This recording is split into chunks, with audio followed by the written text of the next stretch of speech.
So we're beginning a new series for the month of September called Wronged. And really this series we're looking at three texts in the Sermon on the Mount.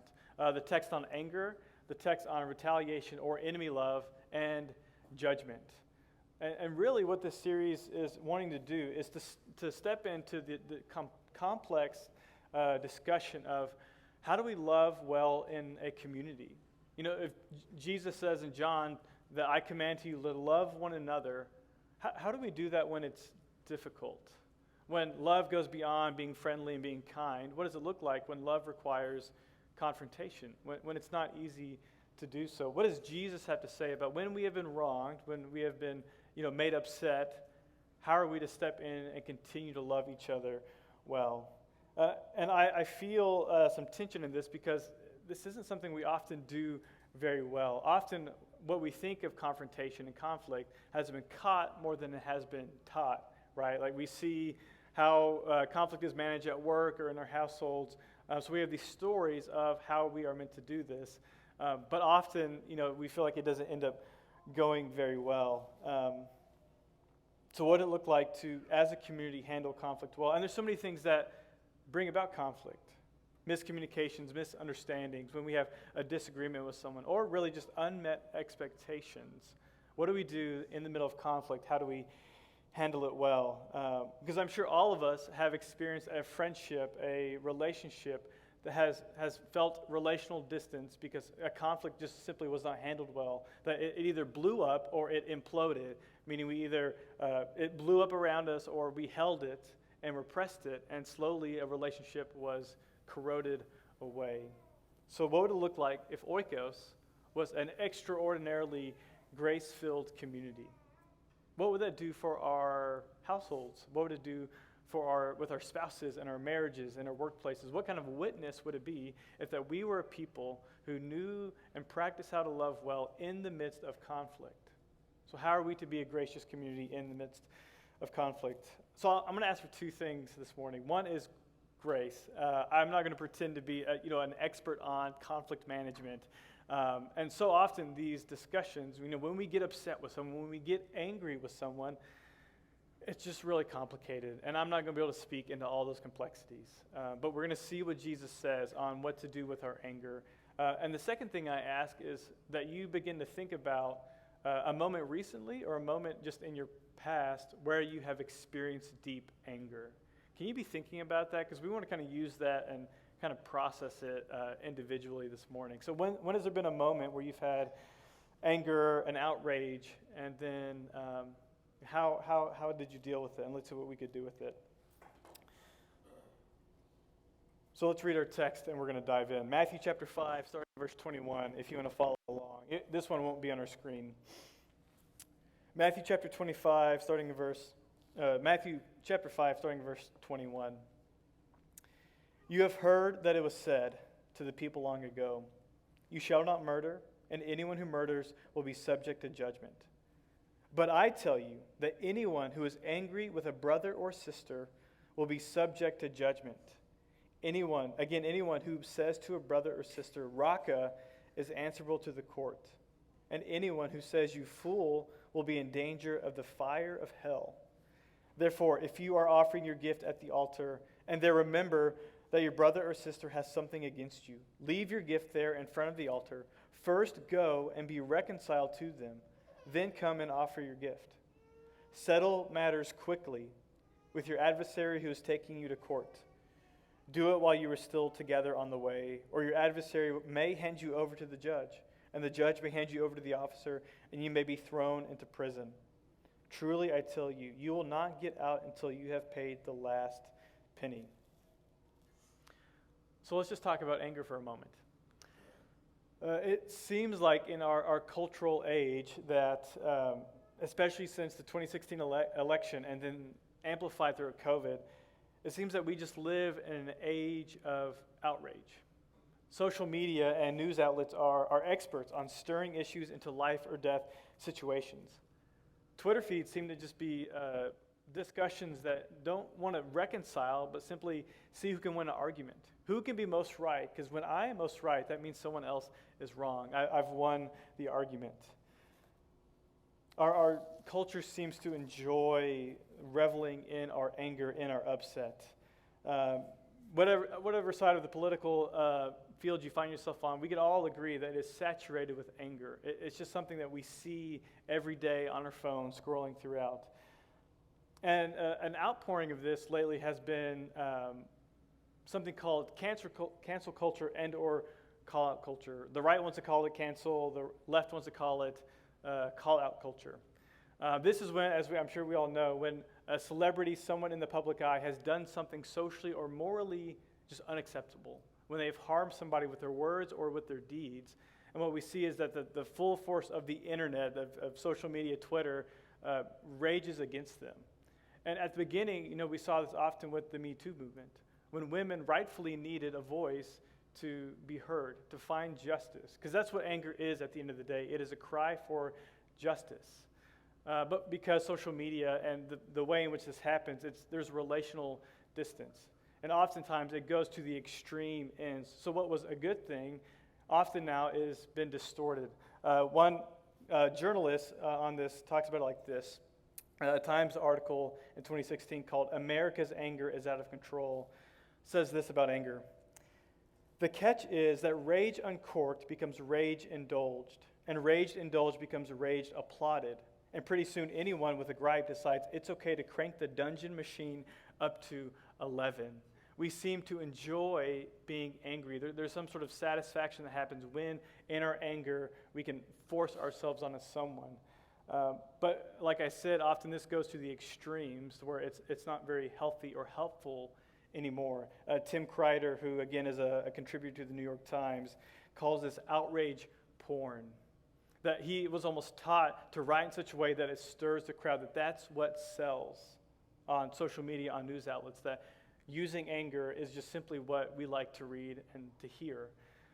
But this does two things. It leads to the extremes of total destruction, no reconciliation. That when we seek injustice, is that there seems to be no hope for the restoration of what's going on. But the other extreme is now, because it feels so good, we often will use, as Kreider says, any gripe is allowed to take it to 110%, right? Any little thing, which often then just does injustice to things that really need to be taken care of, because it gets all muddled in the small things that need to be handled one-on-one. So our culture just seems to enjoy this outrage of porn outrage culture that we live in. It seeks to destroy fully, or any little thing is allowed to bring the full brunt of social media on it. Tim Kreider continues on like this. Outrage is like a lot of other things that feel good, but over time devour us from the inside out. And it's even more insidious than most vices because we don't even consciously acknowledge that it is a pleasure. It takes it to the extremes. Not only that, though, but it seems to trickle down into our friendships and our kind of one-on-one interactions, that when we have a difficulty with someone, when we're upset, when we have a frustration, when our rage is not directed to the person but to a friendship, what often happens, we create an echo chamber. We go to them, we might vent, we might share something, but what happens is the knob's just been turned up higher to where we're more angry than when we were before. It seemed to have trickled down into our friendships. And again, this is difficult because we don't want to upset someone, we don't have awkward conversations, we just kind of go along with it.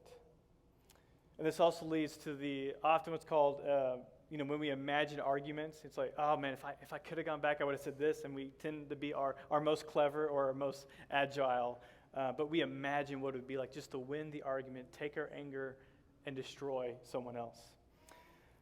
But what makes this even more difficult and confusing is that this also happens in our churches. It almost seems to happen at the same levels of anger and conflicts as anywhere else. Churches split because they can't come to a unified agreement. There's a disagreement, and churches just split. They move on. Church partners often leave because it's hard to take our anger, take it to someone, and to deal with something. It's much easier just to kind of fade away into the background. And because we live in an age where most of us live in large cities, there's a number of options for churches. This isn't the only option. I don't have to run to this person, so then I can just go somewhere else. There's many options to go to. But on top of that, it gets compounded because then we also live in such a transient age that we often move for jobs, opportunities, taking us from one city to the next year after year after year. So not only are there options, but we're often not in a place long enough to feel the deep relational connection, to stick it out, to lean into relationship, and it's just easier to move away. And then on top of that, too, our culture of churches, our staffs and pastors and preachers often go from church to church depending on opportunity. So our leadership, our partners, often are not at a place long enough to dive deeply into community, to lean into the anger and to resolve whatever conflict is going on. Again, with this, Joseph Ellerman, who wrote a book called When the Church Was Family, talks about how what also makes this really difficult is that we live in a very individualized American society, meaning that oftentimes we place ourselves over the care and the needs of the church or of the group. He says it like this: we in America have been socialized to believe that our own dreams, goals, and personal fulfillment ought to take precedence over the well-being of any group, our church or family, for example, to which we belong. The immediate needs of the individual are more important than the long-term health of the group. So we leave and withdraw rather than stay and grow up when the going gets rough in the church or in the home. But what we're going to see is, though, that Jesus' call for conflict and anger is not to lean away, it's not to fade away, but to lean in even when it is getting difficult. Whereas the American society would teach us that you need to take care of number one, leave. But this also gets difficult because in our moment of hurt, which is often what causes anger, that's our natural reaction, to lean away, that hurts. But what is ironic and what is kind of devious about anger is that even if we get up and leave, what happens is that the anger doesn't get resolved. It's the unpacked bag that sneaks into our trunk as we take it with us to our next community. So then that same dysfunction, that same anger just shows up again and again and again because it's never dealt with. It's just ran away.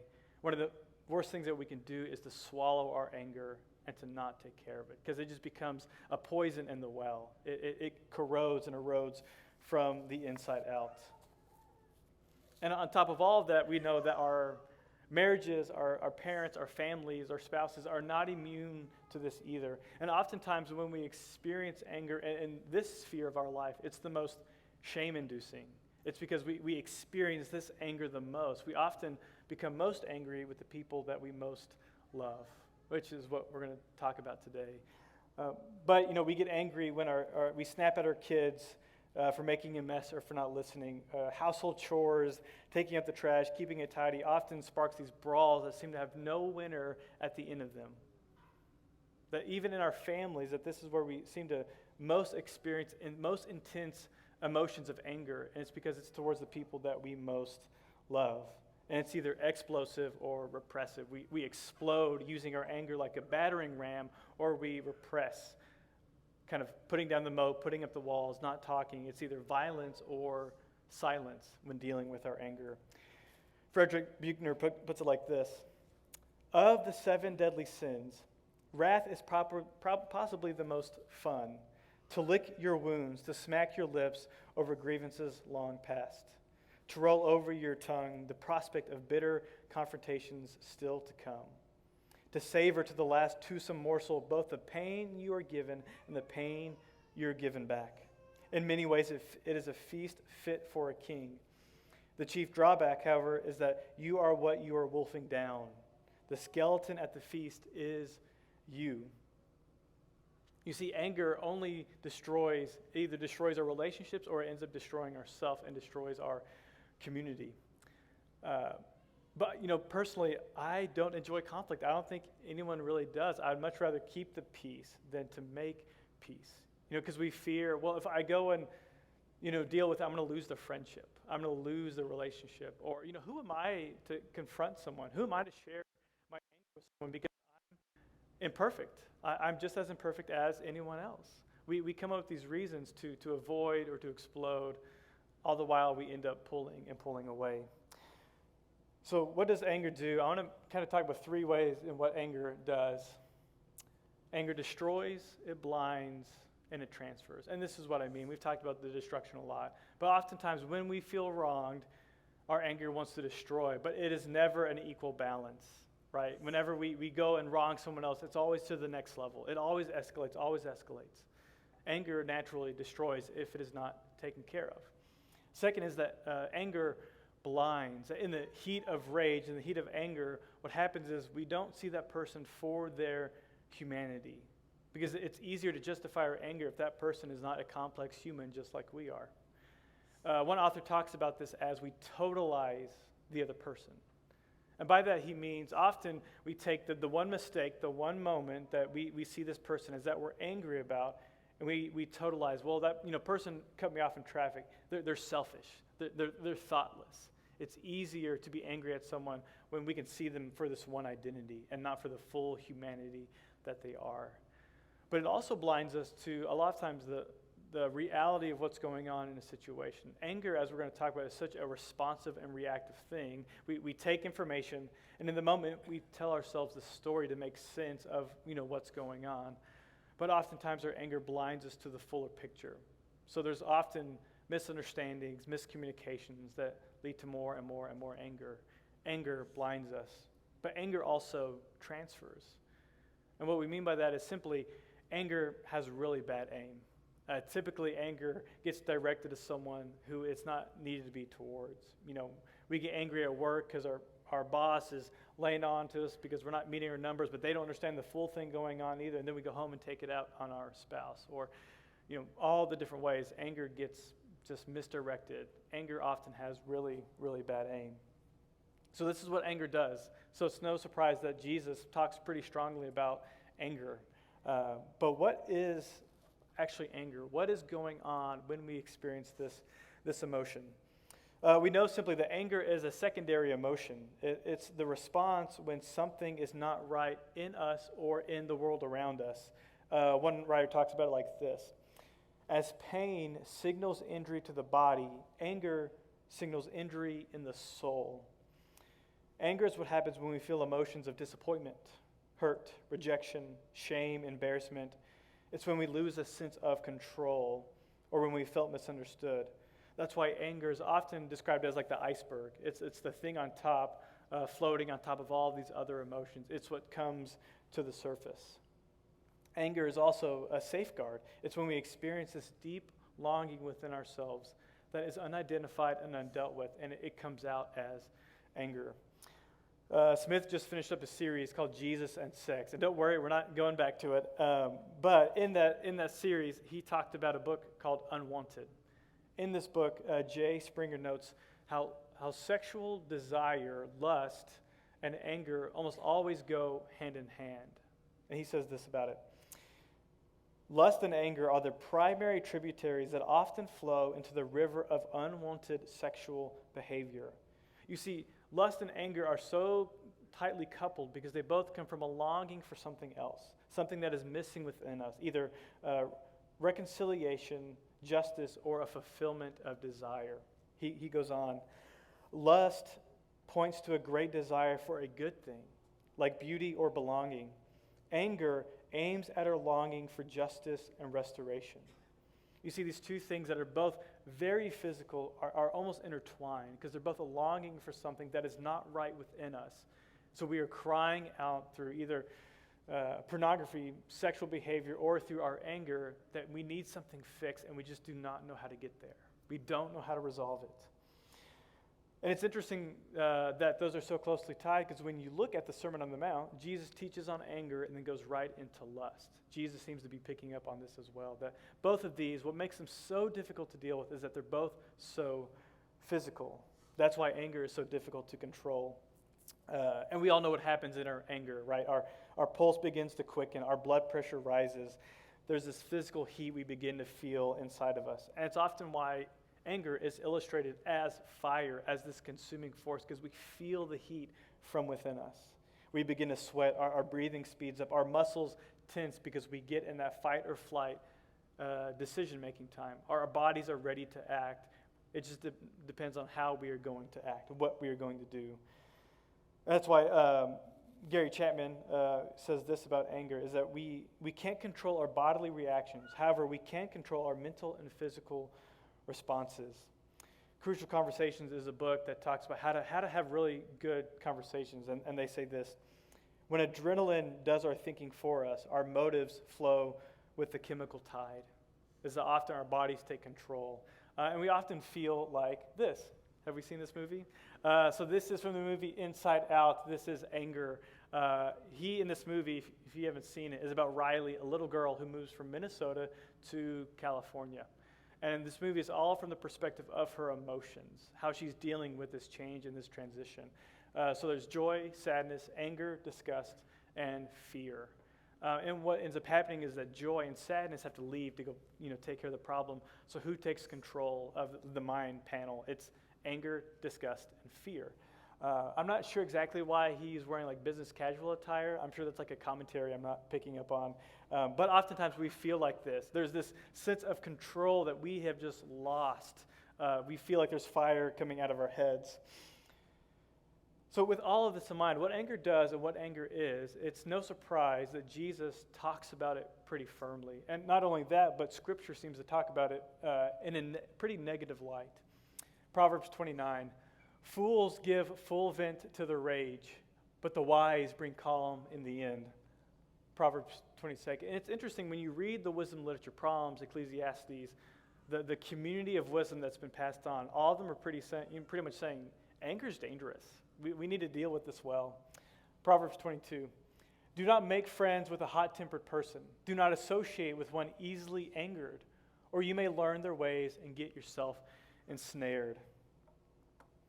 So anger is this thing that happens to all of us. It seems to be natural, but Jesus seems to be saying, but you don't really need to be getting angry.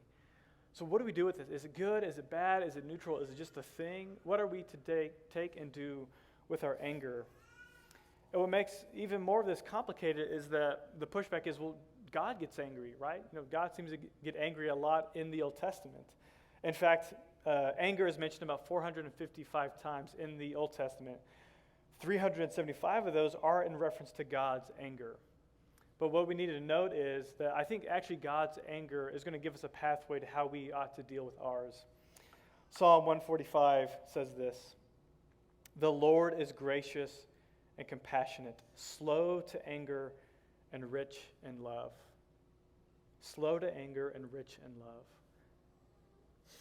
You see, God's anger is distinctly holy. It is distinctly unique to God because, of course, He is God. He is perfect. He deals with His anger in a perfect way. But it makes sense that God gets angry because of two of God's main attributes, two of His natures, and that is that God is holy and that God is love, that He is loving. Holiness, talking about that He is set apart, that He is distinct, He is unique, that God cannot behold sin, that He is the judger on what is good and what is evil. So what often we see in Scripture is that God's people are doing evil against either God or against other people. And because God is holy, He must make that right. He must be just with it.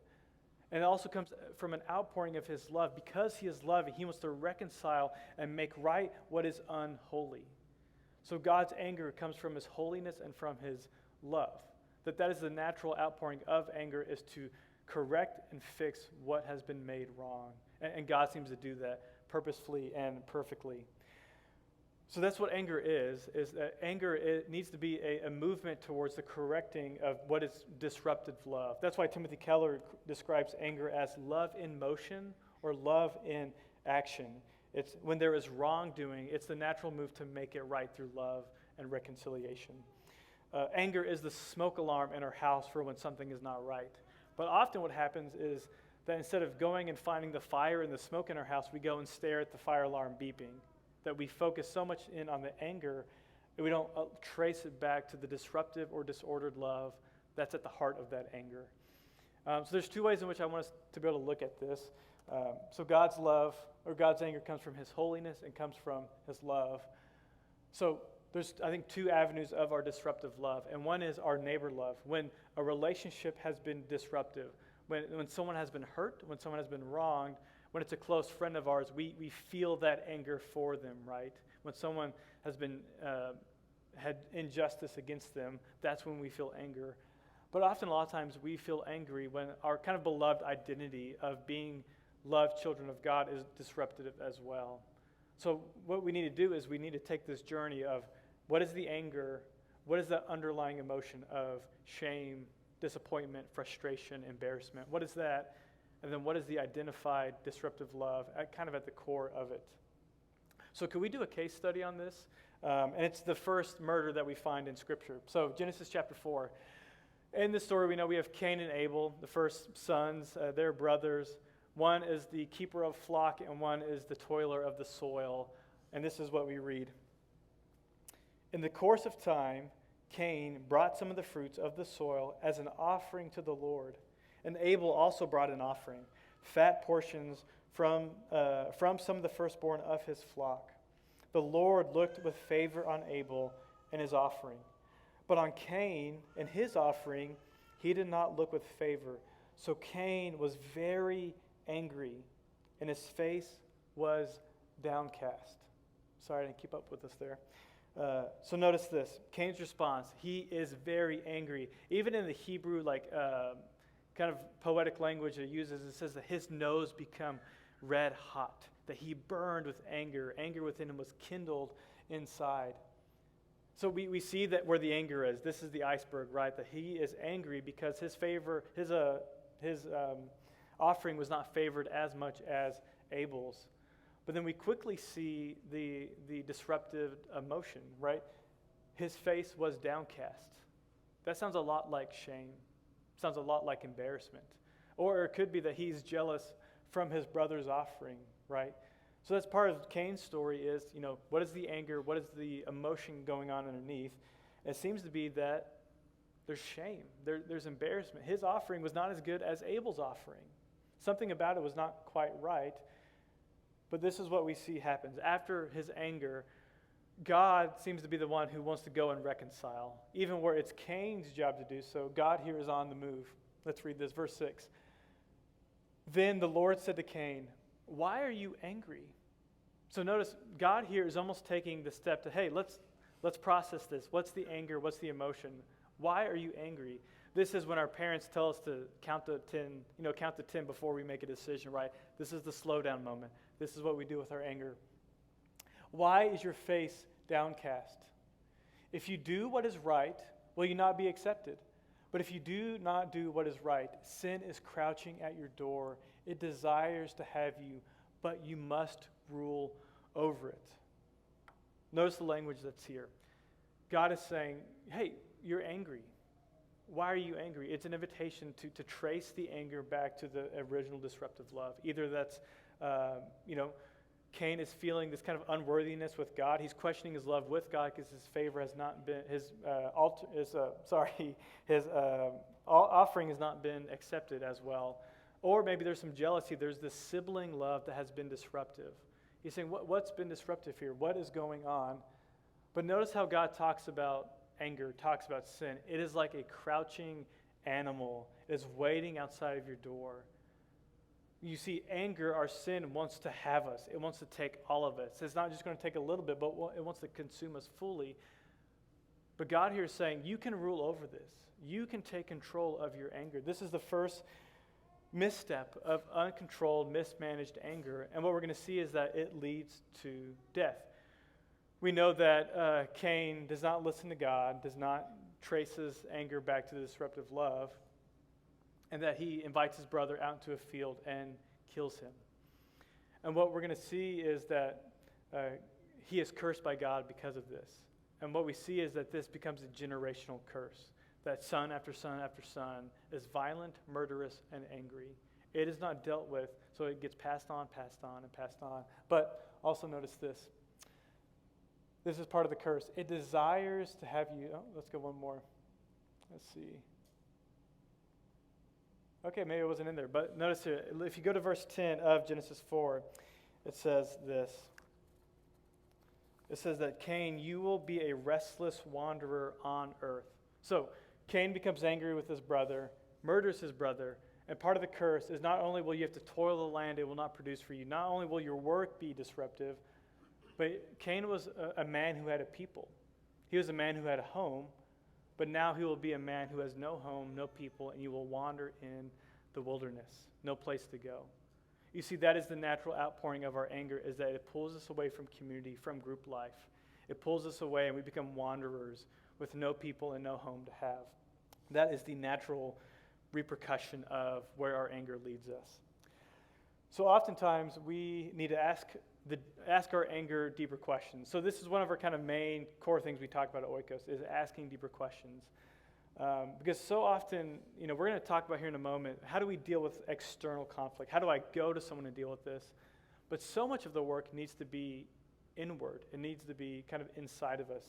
So I want to give just a few helpful questions to do this. So if you have your bulletin or if you have your phone, I'd like you to just kind of feel this out.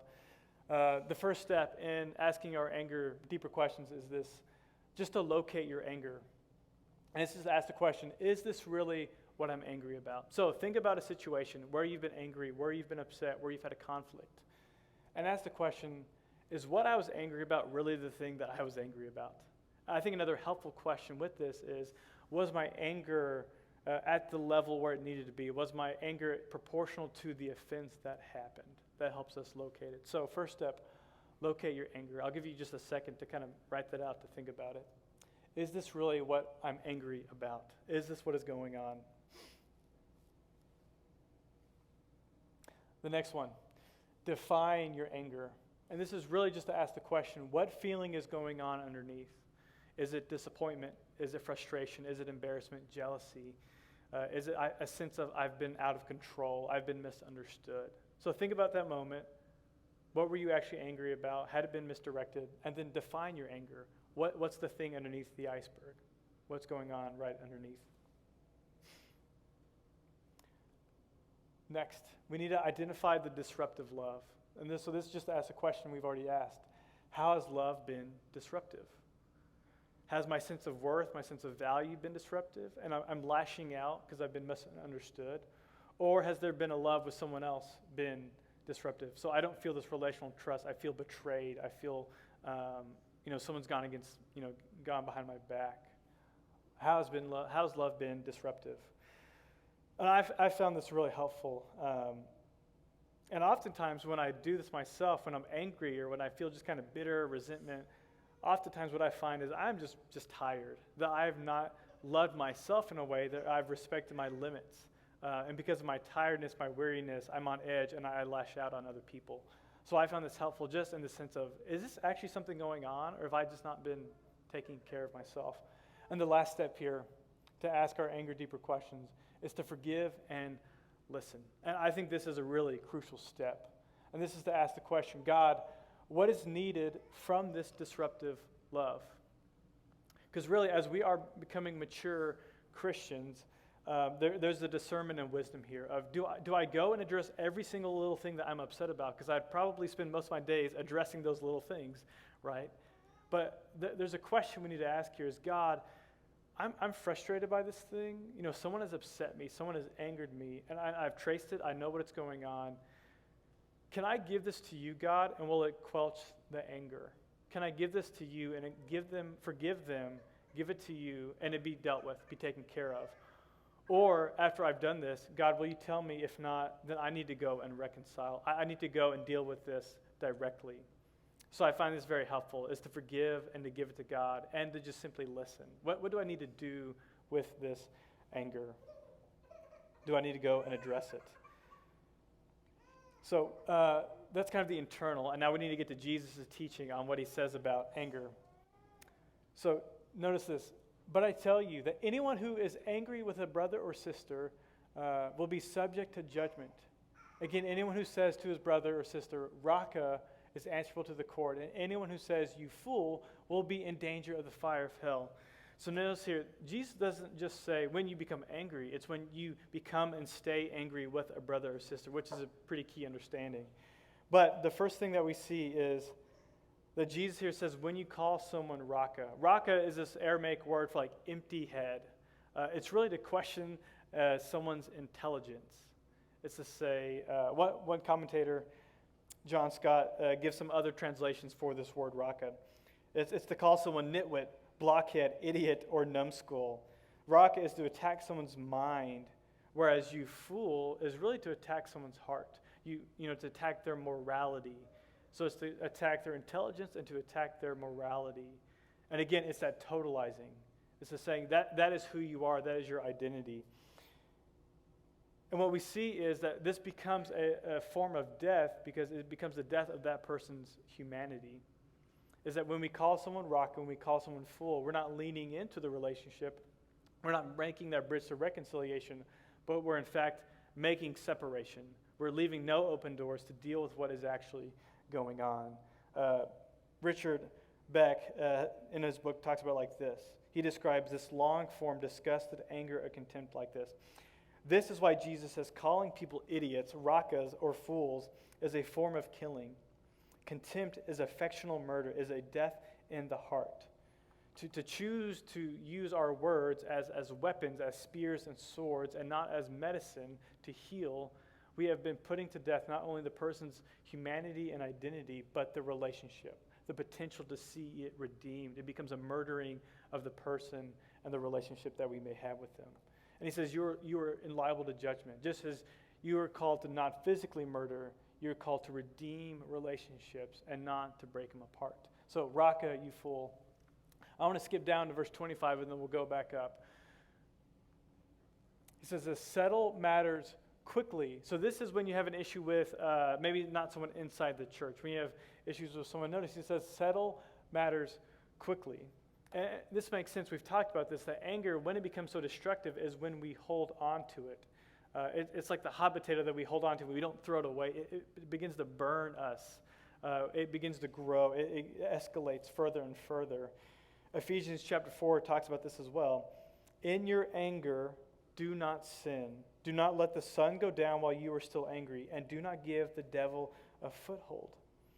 You see, Jesus here is calling us to reconcile quickly.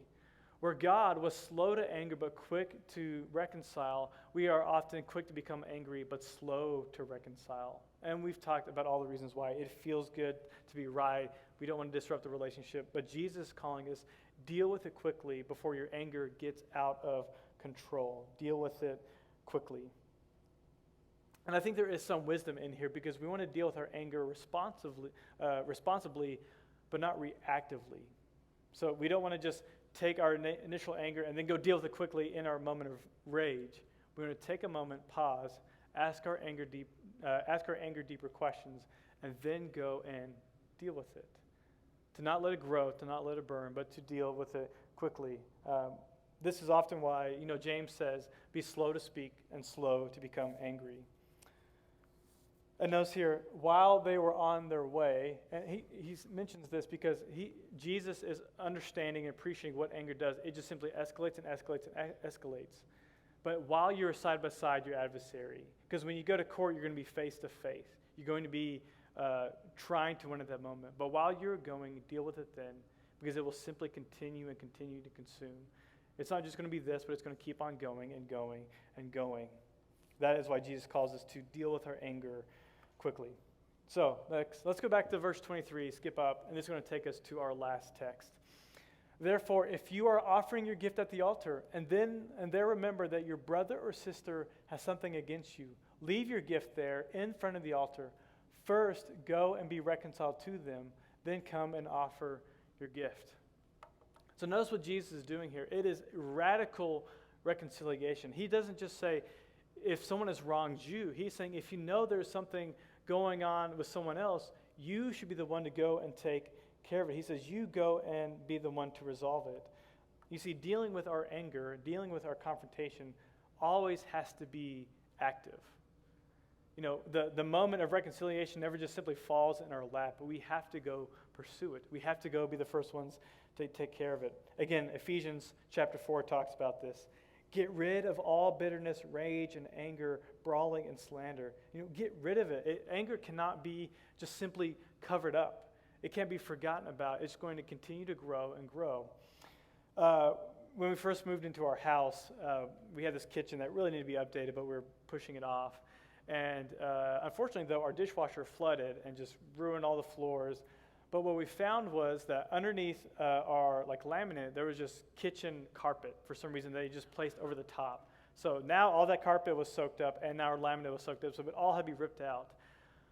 But, carpet's not that hard to rip off. It took about 5 seconds to do it ourselves. But apparently the owners before thought it was easier just to lay it on top. But then we also noticed, though, that they had to, cut the baseboards to fit the higher level of floor.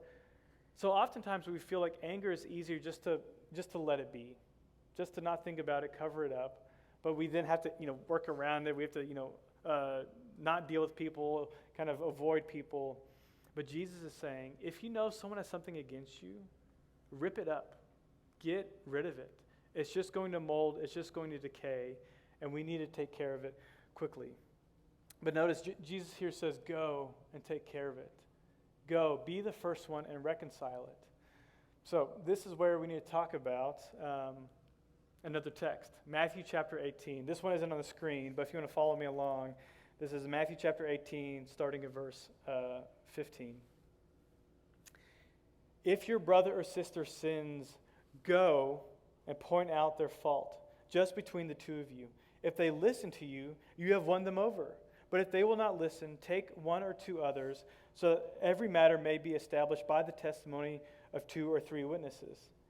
If they still refuse to listen, tell it to the church, and if they refuse to listen, even to the church, treat them as you would a pagan or a tax collector.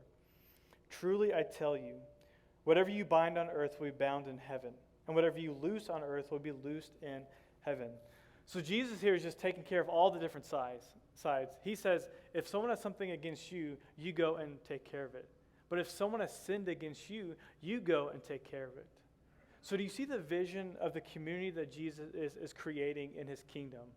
That is that anytime there's a conflict, people are actively meeting in the middle. That we're not having to wait on anyone. That we all know and we're committed to being a grace-filled community that deals with this well because we know just how destructive it is. So when I'm upset with someone, I go to them and I know that they are coming to me. That we're both leaning in and we're not leaning away from what is going on. You see, what Jesus is getting at here is that conflict is simply the truth that a brother or sister should be spoken with, never about. Is that in my moment, I'm going to go to them and to deal with it. I love how Jesus here gives just a forward way of hey, if you have a problem with someone, go and deal with it. If they won't listen, bring a few more along. If they still won't listen, bring the church involved. And then we treat them like pagans and tax collectors. There's this natural flow that Jesus is providing because conflict is just difficult to deal with. It's something that is hard to do. But Jesus is inviting us to a gracious-filled community that takes care of our anger. I want to we're going to add on to what we just did. So pull out your bulletin or if you had it on your phone. And we're going to do something called a clean fight, a clean confrontation. And this is really, hopefully, steps to how to do this well. I'm angry at someone. I've identified it. How can I lean in and then address it with them? So I want to do this, but I want to give just a few helpful practical tips before, and then we'll be done. I find it helpful that in a moment of anger, it's helpful to go to the person, say, hey, I've got a problem, but then also, hey, can I rate my anger to you? Just so everyone is kind of on the same page. Like, hey, 1 out of 10, I'm kind of at a 6, just so you know. That's a helpful way to begin. What we also need to do is, in our moment of dealing with a conflict, we need to deal with that one thing and not let it pull up, the 5 other things behind it. But to take one issue at a time, deal with it, and address it. And we must always enter into confrontation with gentleness and humility. That following the way of Jesus, that I am humble and that I am gentle in dealing with this conflict. So I want to give just maybe some indicators that we need to deal with conflict, and we're going to walk through this. Timothy Keller, in his book on forgiveness, gives kind of 7 indicators that I need to deal with something going on inside. The first one is you roll your eyes inside and think, you idiot, what a mess you are. The second one is you hear about a person having a problem, and it's almost satisfying, right? We kind of get enjoyment when someone's having issues. The third is you start to find most things they do irritating. You start to feel awkwardness in the relationship or when you're around that person. And then you start to avoid them altogether. 6 is if given the chance, you may say something negative or not polite about that person to someone else. And then 7th, other people begin to notice there is friction between you and that person. Personally, those were pretty convicting to me when I heard those. So if we have an issue with someone, how do we just go address this? So I want to walk through this and kind of give an example as we do it, and I encourage you to write it down. So this is having a clean confrontation, a clean fight. So let's say you have a friend, roommate, who is constantly late. They're never on time to anything. They're always bailing. There's always flaking. And that hit someone really close to home. I don't have any of these in my life, so don't feel like you're being called out in this moment. But let's say you have someone like that in your life. You begin to notice there's this bitterness building up within you about that. What could you do about it? Here's the first step. Share the problem. So this is assuming we've done the internal work, and now we're doing the external work. Share the problem. So this would be, I notice. I notice this thing going on. So if we're using this example, I notice that you're often late or you cancel at the last minute when we have plans. So I want to give you a moment. Think about your anger situation and fill this in. What would you say to your moment? Hey, I noticed this happened. So I'll give you a second to fill that in. Share the problem. From my point of view, I noticed ... Next is we want to share the weight. And really this is to say, this is important to me, this hurt me because ... So in our situation, this is important to me because I feel my time is not respected when this happens. When you're constantly late, when this thing happens, I feel like I'm just disrespected, that my time is not of much value. So in your situation, what would you say? Share the weight. This is important to me because... Fill it in. Next is share your part of the conflict. Share your part. I know I contribute to this issue by, so in our situation, we might say, I know I contribute to this issue by making sarcastic comments and snide remarks. I'll say that I didn't help this situation out. So for you, in your situation, where did you contribute? And this is such a bridge building, moment. That I know I'm not perfect. I know that I also need forgiveness. I know I'm a part of this. Share your part in the conflict. Fourth step, share the desired outcome. I desire to reconcile with you. To do that, I believe, or to do that, I need. So in our situation, we might say, I need you to recognize that this has been done. And next time, could you just let me know if you're going to be late? Could you let me know earlier? And what's really important about this stage is that we also have to have realistic expectations, that people are not going to be automatically perfect when we ask them about something, right? So we don't need to say, hey, could you never be late again, right? Like that's not fair in this situation. But to just say, hey, I need you to hear this, otherwise it's going to keep eating me up inside.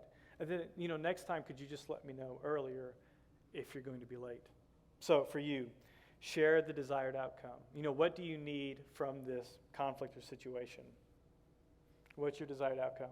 And last, this is simply to dialogue. This is to give the person a chance to share. So allow the person to consider the request and to share maybe insights that they're experiencing from that situation. Is this person willing to do all the request, part of the request, or simply none at all? And then this opens up into a grace-filled discussion and dialogue on how to move forward. And many people who talk about conflict management, they encourage to write it down, to have an agreement, like, hey, we're going to try this moving forward. And if something comes back up, we'll talk about it again, right? So, clean fighting. And I encourage you, like, if conflict and this, confrontation is hard for you to deal with, just write this down and read it to the person. These are already hard enough conversations. What would it be like to just write this down, take it with you, and to deal with it? But let me close, and we're going to be done, so we can go get our kids. In chapter 18, there's this passage on dealing with when someone sins against you. But what's interesting about this passage is that it's right before a parable of the wandering sheep. So a shepherd has 100 sheep. 99 are fine, one wanders away. But we rejoice when the one returns and is found. But what's interesting, though, is that the next text in this passage is on how do we deal with sin in the church. And it's almost as if Jesus is saying, we are building a community of grace-filled people. That we are building a community that we celebrate when people come back, but we also understand and realize that they may have left for a reason. May have left for a conflict. So what would it look like that when they re-enter, that we're going to just address that right away? How do we deal with that well? But then also right after this text that we just read in Matthew 18 about dealing with sin is this parable of the unmerciful servant, the unforgiving servant. And I'm sure we're familiar with this, that a servant goes to his king, goes to his master, and he can't pay his debt. And the master wants to throw him in prison to take care of it, but he begs for forgiveness, and the king gives it. And we know that the servant then goes on and then does the opposite with someone who owes him, throws him in prison, beats him. And this is what the king, the master, our heavenly Father says about people like this. In his anger, his master handed him over to the jailers to be tortured until he should pay back all he owed. This is how my heavenly Father will treat each of you unless you forgive your brother or sister from your heart. So it seems like Jesus is envisioning a community that is being transformed because we are forgiven, that we have been reconciled through the blood of Jesus, and we ought to show that to other people. We do this for the sake of others, to bring them back into community. We do that for the sake of the kingdom, that we are people changed by grace. And this changes how we deal with our anger, that we ought to redeem our anger to find the disruptive love and to bring reconciliation into our communities. So if you would, let's stand and I'll pray, and you can go get your kids. Holy Father, we pray for boldness and courage in the midst of conflict. We pray that we are people changed by grace, that we have been forgiven, so we ought to forgive one another, that this is at the heart of your people, that we are grace-filled and that we love well. That means we might need to go have uncomfortable conversations, but we do it for the sake of your kingdom, for the sake of your people, and because you have forgiven us, that you are Lord over heaven and earth, and this is the life that you call us into. Bless this community. Be with us as we deal with our anger, we deal with people, and love each other well. In Jesus' name we pray. Amen.